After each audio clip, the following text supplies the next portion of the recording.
সবাইকে ঈদ মোবারক। আসসালামু আলাইকুম এভরিওয়ান। ওয়েলকাম করছি আমার নতুন আরেকটা ব্লগে। কেমন আছেন সবাই? আশা করছি সবার ঈদ খুব ভালো কেটেছে। আমি ঈদের দিন অনেক কিছু বানিয়েছিলাম। পুডিং বানিয়েছি, পায়েস, নবাবী সেমাই, ডেজার্ট, কেক বানিয়েছিলাম, নুডলস বানিয়েছিলাম, জর্দা সেমাই বানিয়েছিলাম। ঈদের দিন সকালবেলা মনটা ভীষণ খারাপ লাগছিল বাবা মায়ের জন্য, কারণ বাবা মাকে ছাড়া এটা আমার প্রথম ঈদ, আর হাজব্যান্ডের সাথে এটা আমার প্রথম ঈদ ছিল এবছর।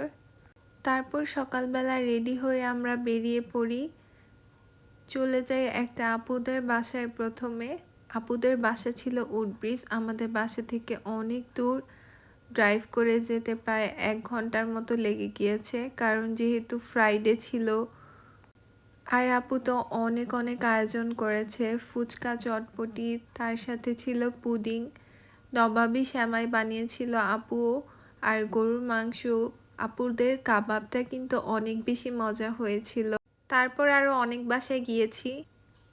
বাসায় গিয়েছি, সেগুলোর আর ভিডিও ক্লিপ নেওয়া হয়নি। তবে আমার এবারের ঈদটা বেশ ভালো কেটেছে।